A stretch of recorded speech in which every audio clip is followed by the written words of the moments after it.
सुप्रभात। ब्रह्म विद्या का पुनर्निवेश, यह हमारी आज की आध्यात्मिक चर्चा का विषय। ब्रह्म विद्या का पुनर्निवेश।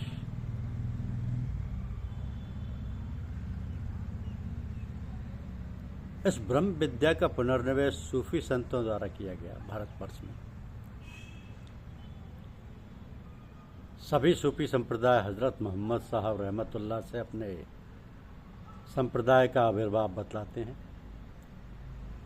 नक्शबंदिया संप्रदाय का भारतवर्ष में प्रभाव विस्तार जनाब अहमद फारूकी सरहिंदी द्वारा हुआ।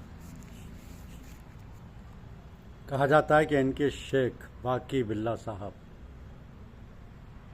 अपने गुरु का आदेश पाकर भारतवर्ष में आए। हजरत ख्वाजा बाकी बिल्ला साहब अंतिम समय में दिल्ली में रहे। उनकी पवित्र समाधि नई दिल्ली रेलवे स्टेशन के पास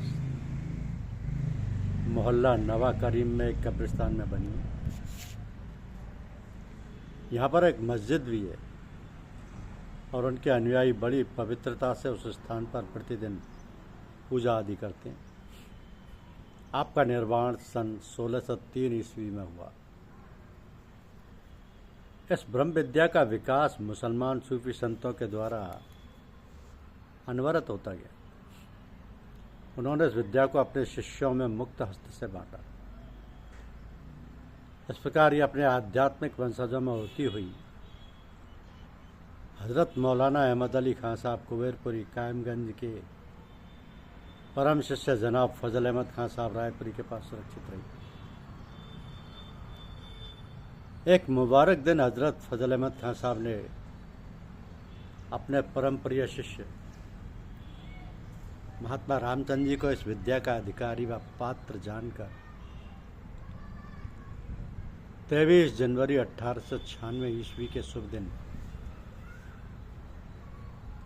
सायकाल लगभग 5 बजे लौकिक रीति से अपना लिया। उसके 10 महीने उपरांत 11 अक्टूबर 1896 को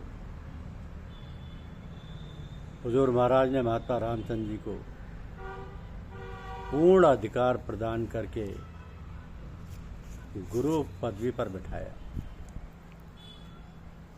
और फरमाया कि ये ब्रह्म विद्या हिंदुओं की विद्या है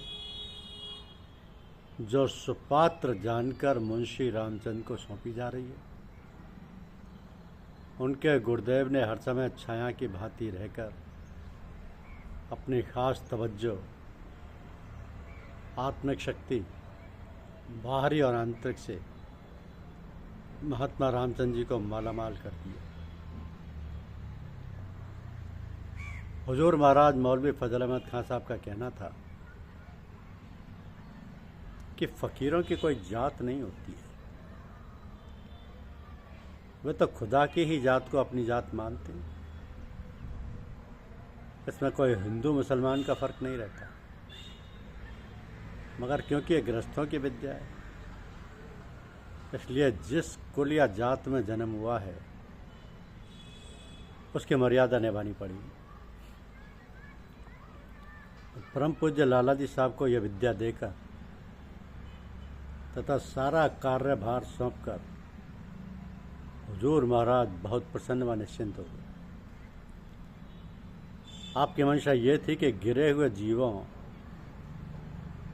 व भूले भटके दुखी संसारियों को उबारा जाए और उनकी हालत को संभाला जाए। आपका असली ध्येय यह था कि लोगों की अंदरूनी हालत को सुधारा जाए, तभी उनकी आत्मशक्तियों का उभार होगा।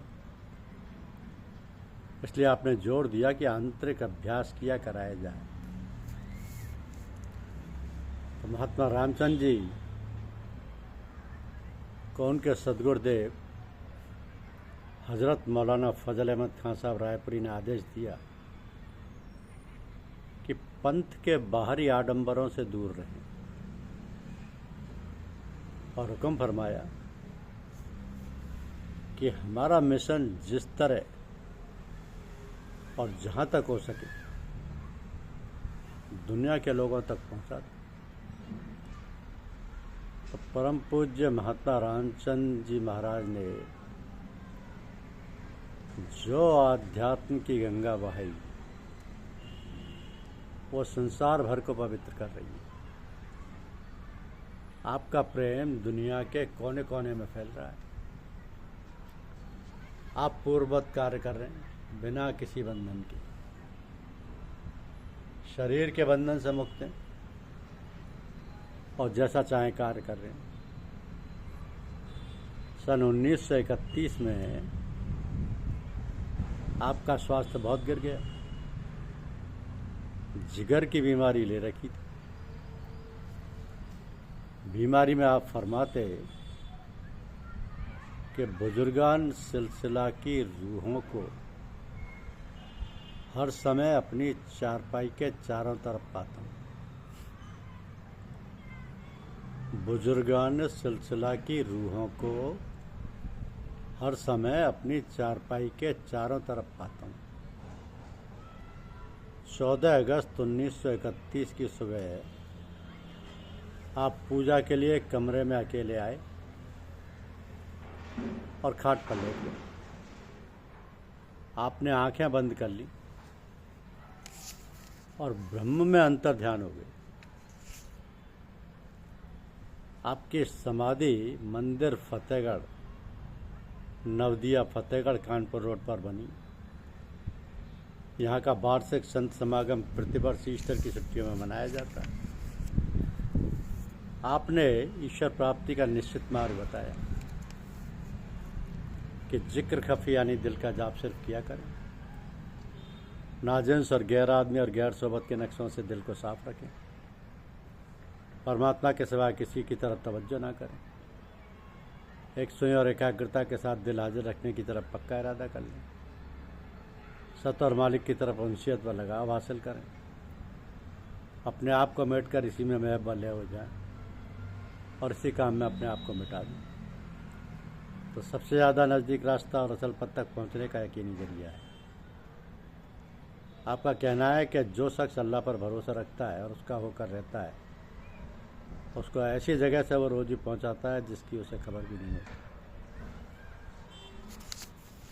नहीं होती।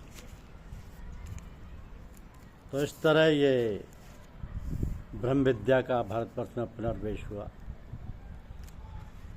और माता रामचंद्र जी द्वारा इसका प्राकट्य हुआ, जिन्होंने सारी दुनिया में इस ब्रह्म विद्या को फैलाया। धन्यवाद। YouTube चैनल को लाइक और सब्सक्राइब अवश्य कीजिए।